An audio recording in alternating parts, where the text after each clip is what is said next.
The great curator introduced me to a concept called a coaching tree. And essentially what it means is if you are like a seller on Whatnot, and people who come on your show and buy your cards then decide that they want to sell as well, they're kind of in like your coaching tree, right? Where in some way you guide them.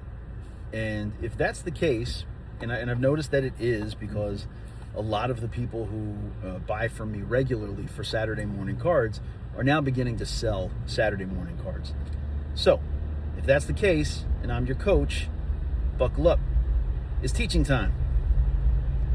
I read an article, it was fascinating. It was about a woman who was a graphic designer by trade and decided that she wanted to connect more with her community. So she picked up a kind of a part-time job as a crossing guard in her town. And as her graphic design work or contracts began to kind of dry up, then she read an article that was talking about someone on TikTok who was some kind of artist or something like that, who was making a lot of money every month by mailing out like physical journals or newsletters, or like almost like an old school zine, right? If you're old enough, then you remember zines used to be like, people would make them on Xerox machines and hand staple them, and they would mail them out to subscribers for all sorts of stuff, science fiction or poetry, things of that nature. Really, it was kind of a scam, because if you were a writer, and I was writing at the time, trying to develop some credentials, then you would have to subscribe to the zine in order to for them to consider you consider your work and publishing you. So it was a real good way for them to generate some cash.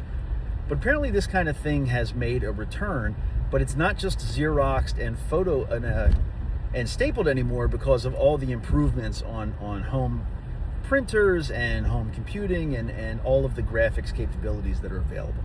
So long story short, this crossing guard lady, she reads or sees a clip about this person making thousands of dollars by putting one out, and she decides that she's going to do the same thing.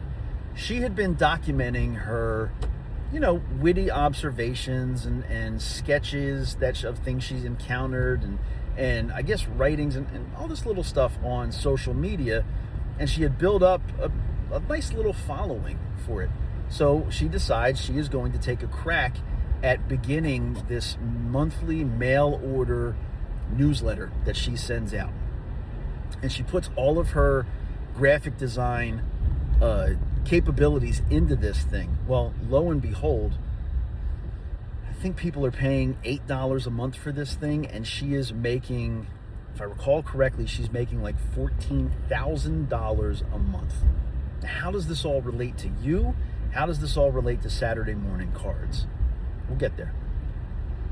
One of the things in the article that struck me the most was they were talking about how much people are craving physical media, because everything has become not just digitized, but everything has really just become fake, right? With so much AI out there, you not only can you not trust what you're seeing, you can't trust what you're reading, because all that crap is written by AI. You can't trust the results that you get because they're not properly vetted. It's all just become things that people have lost faith in. So they are now clinging to the real. And what's more real than a piece of physical media that you can hold and you can save and you can keep and collect? Follow me? Here's what I know about Saturday morning cards and how it pertains to all of this and this need that people have for something real. When you compare a Saturday morning card to a mass-produced trading card company, okay?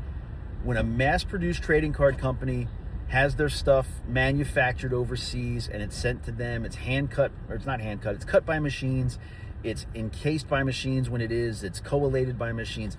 Real people never see this. It's wrapped, packaged, and thrust out there according to some kind of algorithm as far as what the hits are and what the this is and what the that is, right? People never get eyes on this. And you know that that's true because anybody that's ever bought a box of Topps Chrome and opened it up and realized that you have the same print line defect going through every single card, or you have the same border defect on every single card. No one takes a look at these things before they come to the consumer, right? Nobody cares. We're talking about mass production.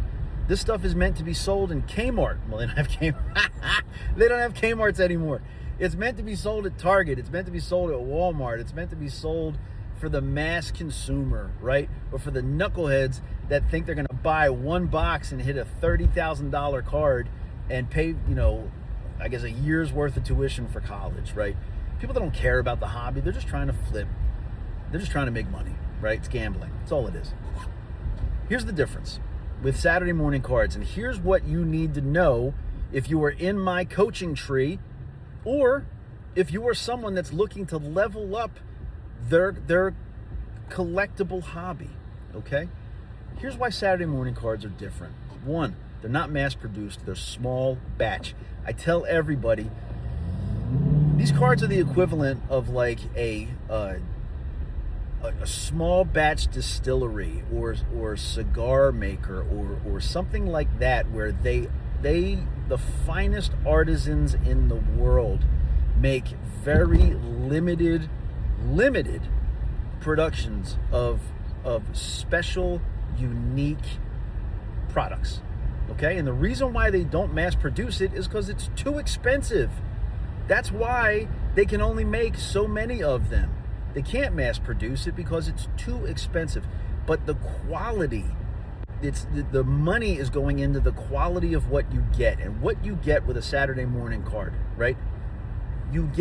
These cards are manufactured and they are shipped to California, where Saturday Morning Cards is from, and they are hand assembled. Every single card that comes out of production is looked at and inspected by the people at Saturday Morning Cards, and then is physically hand placed inside of a custom case.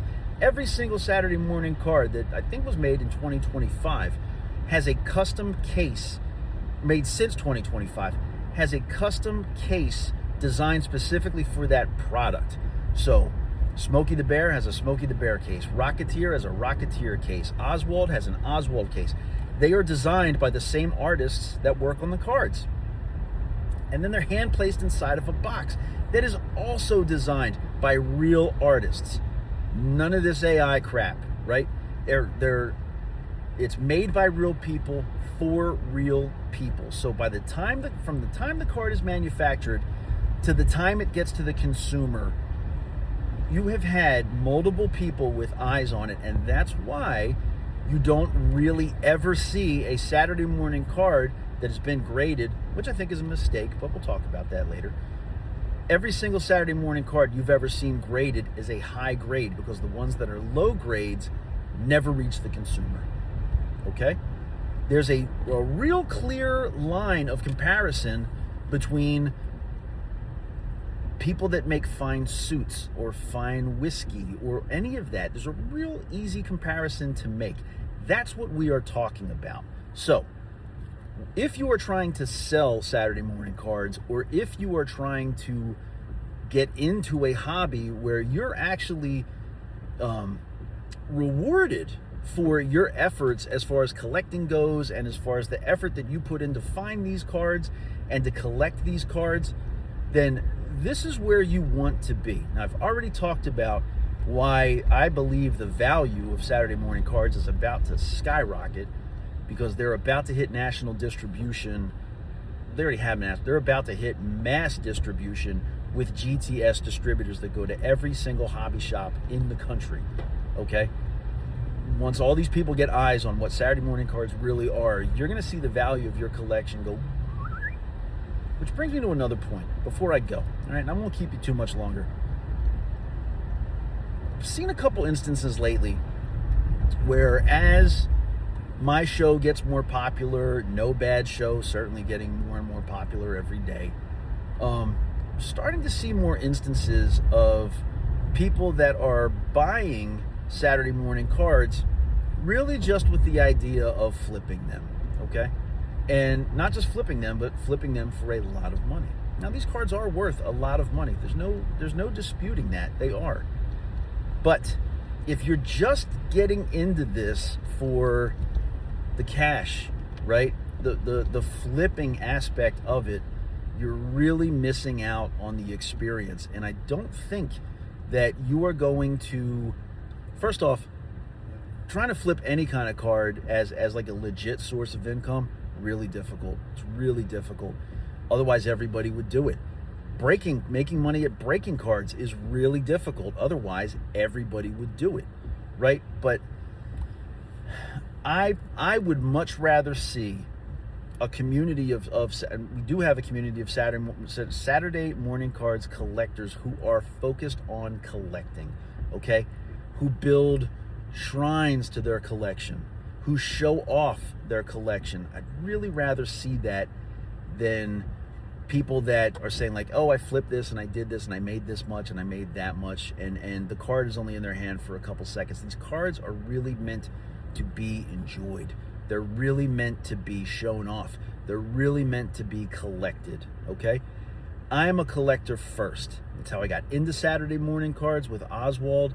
It has continued and grown since then, and I'm telling you, that is the way, right? If you're a Mandalorian, this is the way. Be a collector.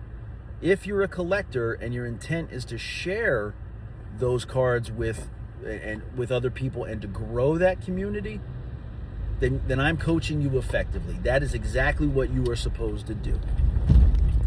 Concentrate on your collection, growing your collection. When your collection grows to the point that you're ready to share it with other people, you share it with other people. But first and foremost, you've always got to have a collector's mentality so you can connect with these people, so that you know what they're looking for, so that you can take good care of them, okay? Because that's what this is all about. We're not sports cards. We're not just trying to flip these cards the second we get in, having a bunch of people that don't know anything about the hobby or anything about the product lines just get in there and start selling as fast as they can, because that's not the right way to do it, right? What I want you to focus on is why Saturday morning cards are important, why Saturday morning cards are important to you, and why Saturday morning cards should be important to the people that you want to involve in collecting them. And that's really what it comes down to. If you can do all those three things, and they're hard to do, but if you can do all of those three things, you're going to be successful, not just as a collector, but as a seller and a spokesperson for Saturday morning cards. Okay? All right. Lesson is over. Remember, tomorrow night we are doing, we have an incredible opportunity with an entire case of one sketch cards.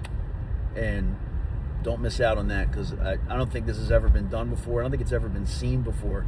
We were blessed by the great curator and Paper Gems and everybody else at Saturday Morning Cards with this once in a lifetime, I don't think I'll ever see it again, once in a lifetime opportunity and case. And I want to put these amazing cards in the hands of amazing collectors to grow their collection. I'll see you then. Keep collecting.